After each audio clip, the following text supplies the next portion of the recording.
성소에 계신 하나님을 다 찬양하고 권능의 궁창 거기서도 주를 높이라. 나팔을 불고 비파를 뜯어 찬양해.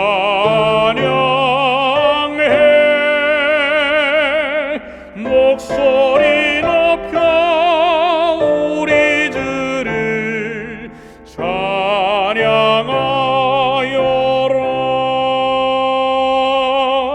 지극히 크신 하나님을 다 찬양하고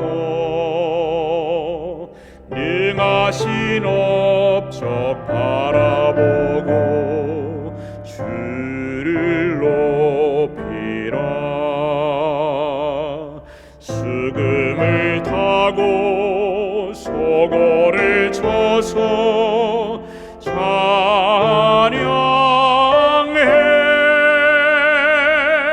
높게 춤추어 우리 주를 찬양하여라.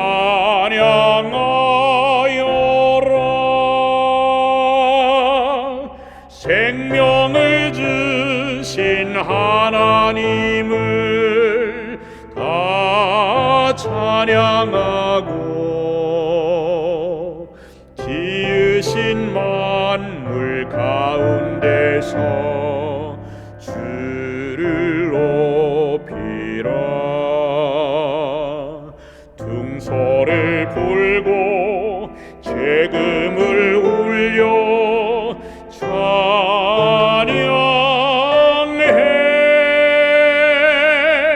손뼉을 쳐서 우리 주를 찬양하여라.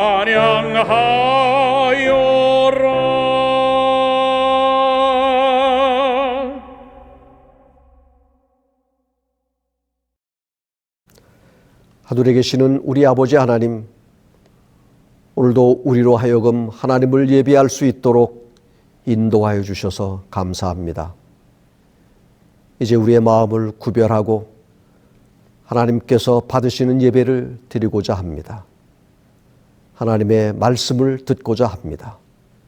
성령님 오셔서 우리의 심령 속에 역사하여 주시옵소서.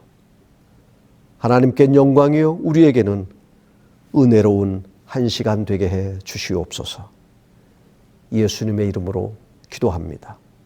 아멘.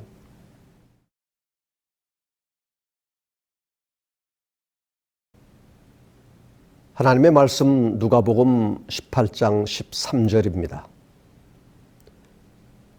세리는 멀리 서서 감히 눈을 들어 하루를 우러러보지도 못하고 다만 가슴을 치며 가로되 하나님이여 불쌍히 여기옵소서. 나는 죄인이로소이다. 세리의 위대함이라는 제목으로 함께 은혜를 받고자 합니다.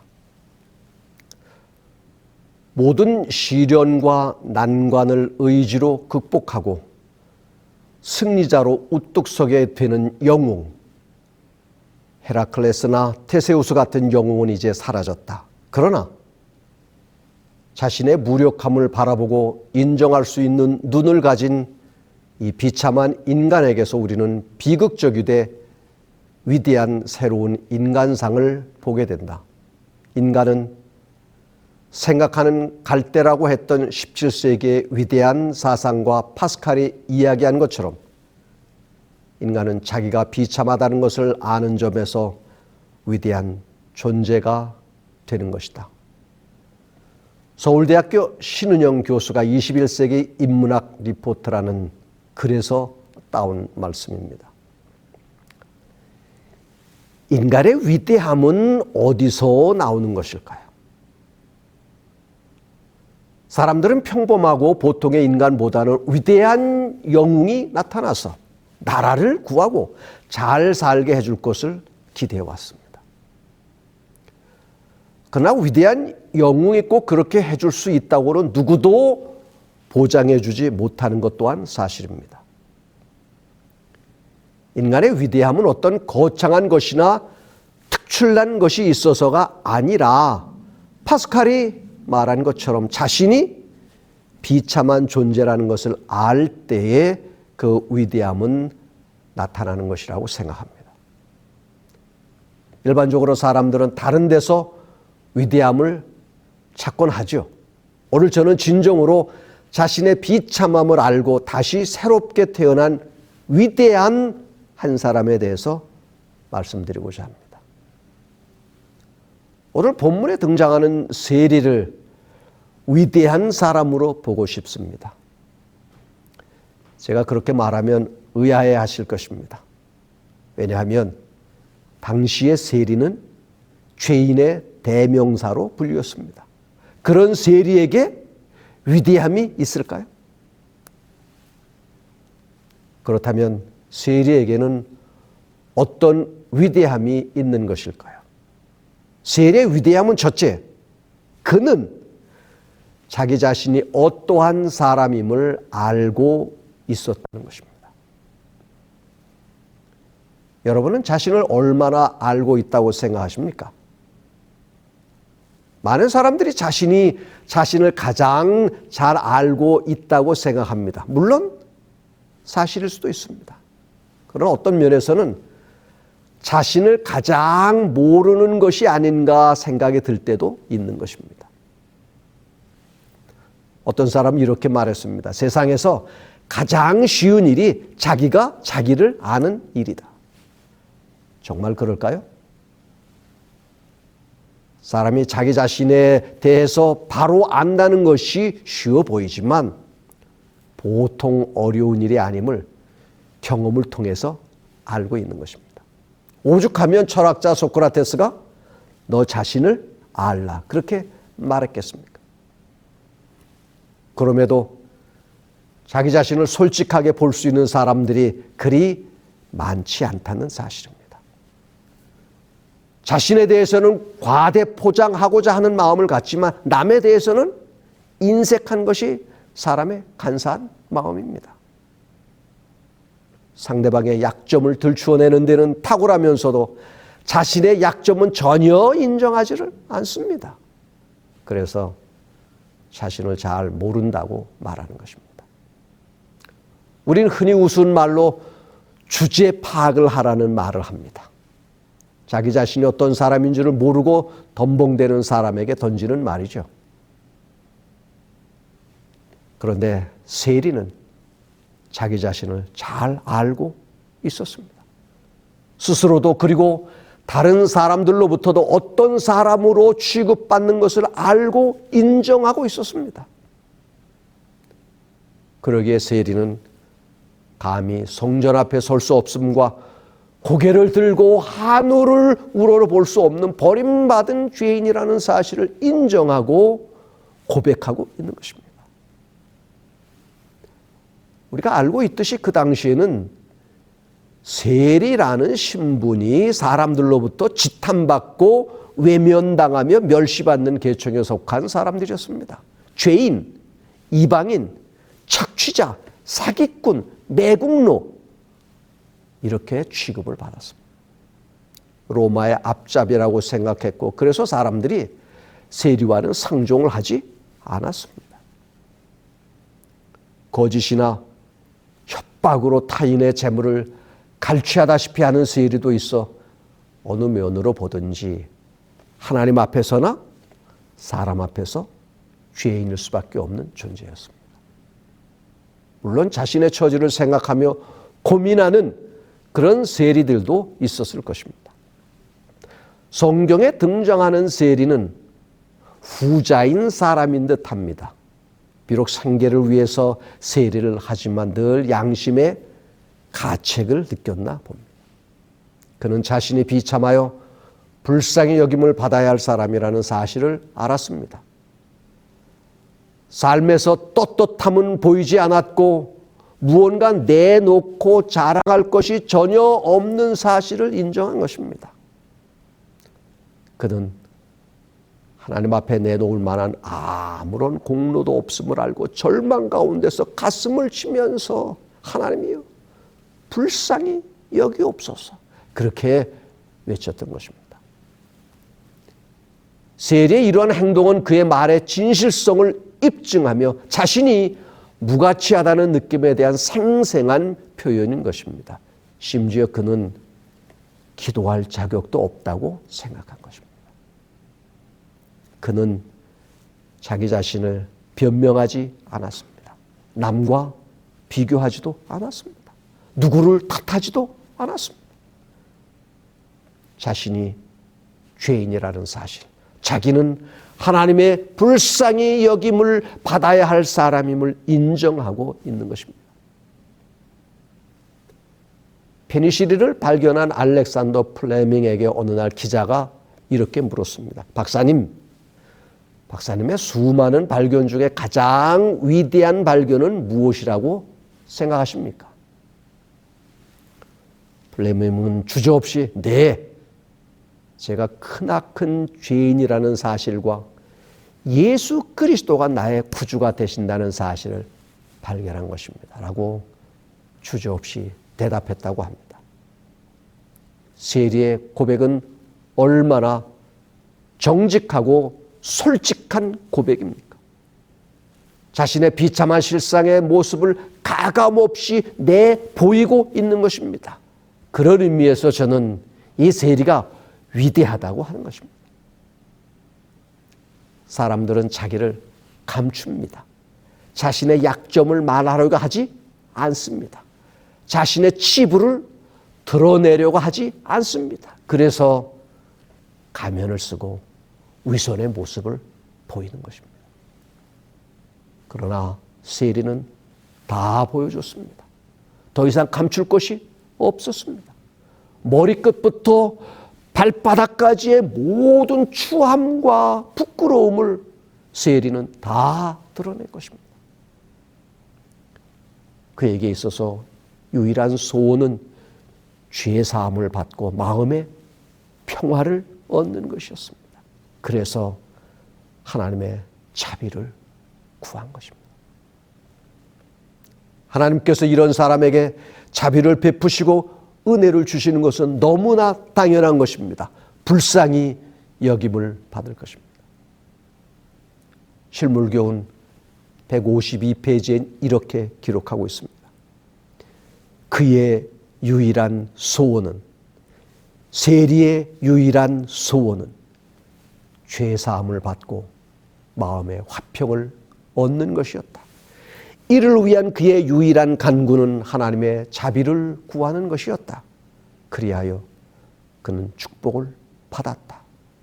그리스도께서는 이 사람이 저보다 의롭다 하심을 받고 집에 내려갔느니라고 말씀하셨다. 사랑하는 성도 여러분, 여러분은 여러분 자신을 진정으로 알고 있다고 생각하십니까? 난 과연 어떤 사람인가요? 요한계시록 3장 17절, 내가 말하기를 나는 부자라 부여하여 부족한 것이 없다 하나 내 곤고한 것과 가련한 것과 가난한 것과 눈먼 것과 벌거벗은 것을 알지 못하도다 라고 말씀하고 있습니다. 자신의 실상을 알지 못하는 사람은 불쌍한 사람이요 구제가 불가능한 사람입니다. 그러나 자신의 현재 상황을 알고 진정으로 하나님의 도우심을 받고자 하는 사람은 하나님의 동정과 치유를 경험할 수 있는 것입니다. 실물교훈 159페이지에 이렇게 기록하고 있습니다. 자신에 대한 진정한 상태를 알 수 있는 유일한 방법은 그리스도를 쳐다보는 것이다. 사람들이 자기의 의의를 그처럼 높이는 까닭은 그리스도를 알지 못하기 때문이다. 우리가 그분의 순결하심과 탁월하심을 깊이 생각할 때에 우리 자신의 연약함과 가난함과 결점들을 있는 그대로 보게 될 것이다. 우리가 만일 구원을 얻게 된다면 그것은 우리 자신의 선행으로 되는 것이 아니라 오직 하나님의 무한하신 은혜로 말미암아 되는 것임을 알게 될 것이다. 있는 그대로 주님 앞에 나아가 나의 연약함과 어리석음을 고백하고 주님의 자비의 손길로 나를 회복시켜 주시기를 구하는 것입니다. 죄인이 주님 앞에 나가는 데는 아무것도 부끄러울 것이 없습니다. 주님은 오히려 기뻐하시고 나를 용납해 주실 줄 믿습니다. 세리의 위대함 두 번째입니다. 그는 자신이 죄인임을 고백하고 인정하였습니다.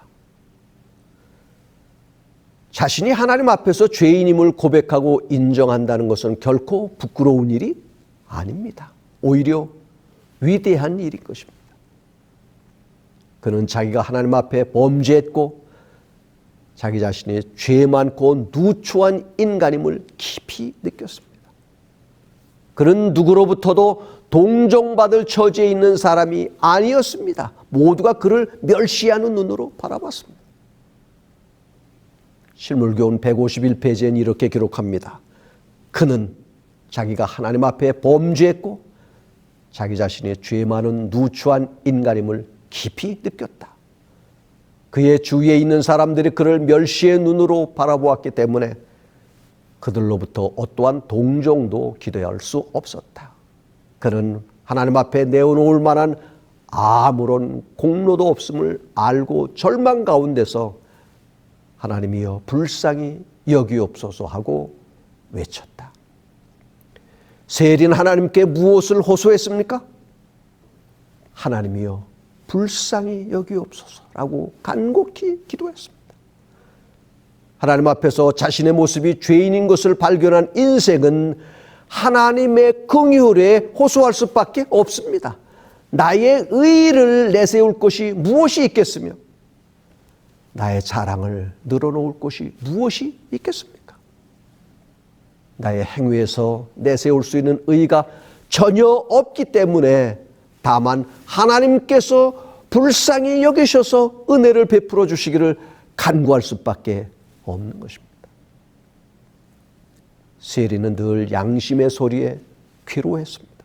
그것이 바로 성령의 음성이었습니다. 그러면서도 여전히 지금의 자신의 처지를 떨쳐내지 못하고 죄된 생활을 계속할 수밖에 없는 자신을 미워했습니다. 세리는 자신이 엉망인 것을 깨달았고 하나님의 자비가 필요한 것을 깨닫게 되었습니다. 기도 265페이지는 이렇게 기록합니다. 그는 자기의 필요를 느끼고 그의 죄와 수치의 무거운 짐을 가지고 하나님 앞에 나아가서 하나님의 자비를 구하였다. 그의 마음 문은 열려서 하나님의 신이 그 은혜로우신 역사를 할 수 있게 되고 그를 죄의 권세에게 벗어나게 하실 수 있는 준비가 되었다. 다시 교회 증언 5권 638페이지엔 이렇게 기록합니다. 자기의 허물을 인정하는 자들은 의롭다는 인정을 받을 것이다. 왜냐하면 예수님께서 회개한 영혼을 위하여 자신의 피를 내세우실 것이기 때문이다. 사람이 그의 창조주 앞에 머리를 숙여 자신의 죄를 고백하고 십자가에 돌아가셨다가 부활하신 구주의 공로를 통한 용서를 간구하는 것은 낮아지는 것이 아니다. 그대가 범죄하고 반역함으로 상하게 한 분 앞에서 그대의 잘못을 인정하는 것은 고상한 일이다. 내가 죄인임을 고백할 때 구주가 필요한 것입니다. 내가 죄인임을 자백할 때 죄로부터 깨끗게 해주시는 것입니다. 뿐만 아니라 나로 의롭다 하심을 얻게 해주시는 것입니다. 내가 죄인임을 고백할 때 주님은 나를 기뻐하시고 받아주시는 것입니다. 요한일서 1장 9절 만일 우리가 우리 죄를 자백하면 저는 미쁘시고 의로우사 우리 죄를 사하시며 모든 불의에서 우리를 깨끗게 하실 것이요 라고 말씀합니다. 주님은 내가 의인을 부르러 온 것이 아니요 죄인을 부르러 왔다고 하셨습니다. 주님의 눈에는 자기가 죄인임을 고백하며 불쌍히 여겨달라고 애써하는 죄인이 보이지 스스로 의롭다 여기는 의인이 보이는 것이 아닙니다. 예수님은 그 죄인을 불쌍히 여기시고 용서해 주시며 위로해 주시며 용기를 주시는 것입니다. 오늘 세일의 회심은 어떠한 사악한 죄인도 주님 앞에 나와 자기의 죄악을 고백하고 용서를 구하면 우리 주님께서 사랑으로 받아주시고 용서해 주신다는 한 신뢰가 되는 것입니다. 잠언 28장 13절 자기의 죄를 숨기는 자는 형통치 못하나 죄를 자복하고 버리는 자는 불쌍히 여김을 받으리라. 어떠한 가식이나 눈치 보는 것이 없이 하나님 앞에 1대1로 선 자세를 가지며 나의 마음을 비울 때 그 속에 하나님의 위로가 임하게 되는 것입니다. 자신의 부족함과 허물을 깨달은 자만이 진정으로 애통할 수 있습니다. 눈물을 흘려도 부끄럽지 않습니다. 그런 사람이야말로 위로의 하나님이 주시는 위로를 받을 수 있는 것입니다. 이사야 57장 15절입니다. 통회하고 마음이 겸손한 자와 함께 거하나니 이는 겸손한 자의 영을 소송케 하며 통회하는 자의 마음을 소송케 하려 함이라고 말씀합니다. 비록 죄를 지었으나 회개하고 돌아오는 사람에게 하나님은 용서의 팔로 안아주시고 영혼을 새롭게 하여 주신다는 사실을 믿으시길 바랍니다. 나를 숨기거나 더 이상 감추지 마십시오. 더 이상 죄악의 어두운 그늘에서 고민하지 마시고 있는 그대로를 가지고 지금 하나님 앞에 나오십시오. 이 일이야말로 인간이 할 수 있는 가장 고상하고 위대한 일인 것입니다. 하나님께서 기뻐하시고 나를 기꺼이 받아주실 줄 믿습니다. 나는 용서받아야 할 죄인이라는 사실을 잊지 말기를 바랍니다. 언제든지 하나님 앞에 나오는 것을 주저하지 마십시오. 하나님 앞에 나와 죄인임을 고백하고 용서를 구하는 일을 미루지 마십시오.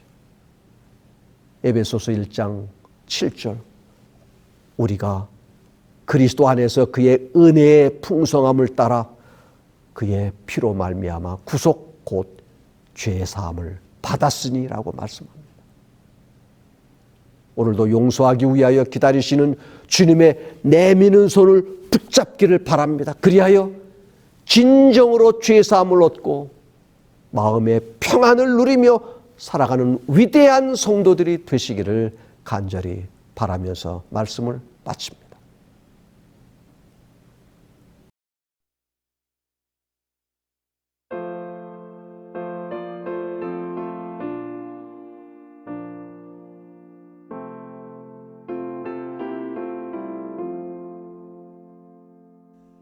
죄짐 맡은 우리 구주 어찌 좋은 친구인지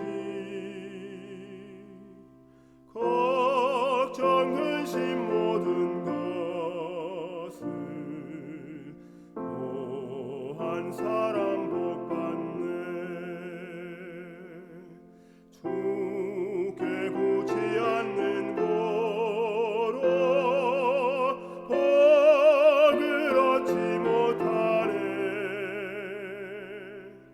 사람들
의심되는 중한 짐을 아니 진자 누군가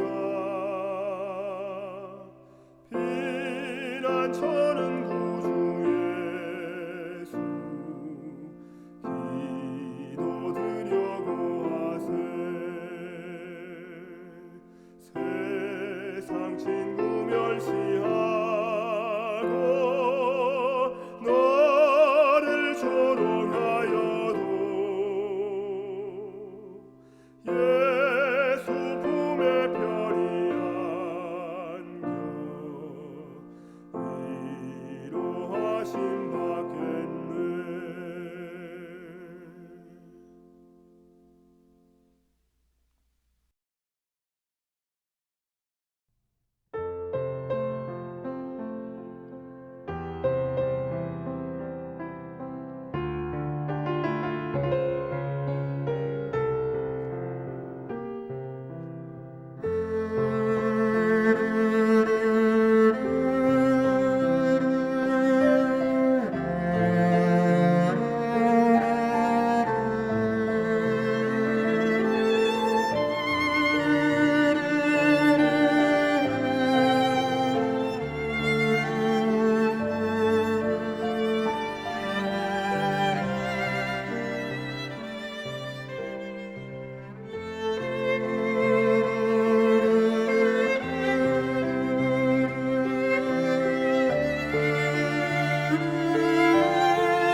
하늘에 계신 우리 아버지 하나님, 불쌍한 죄인을 용서하시고 긍휼히 여기시는 하나님의 사랑을 다시 한번 생각하게 됩니다. 우리의 허물과 우리의 연약함을 주님께 고백하오니 용서하여 주시고 주님의 사함을 얻어 우리의 심령 속에 참된 쉼과 자유를 얻게 하여 주시옵소서. 내 자신을 주님 앞에 온전히 내어드리는 것을 주저하지 않게 해주시고 담대하게 용기를 가지고 우리의 죄된 것을 주님께 고백하고 하나님의 용서하심을 날마다 구하는 우리의 삶이 되게 해 주시옵소서. 오늘도 우리를 받아주시고 용서하여 주시며 깨끗게 해주시는 우리 구주 예수님의 이름으로 기도하옵나이다. 아멘.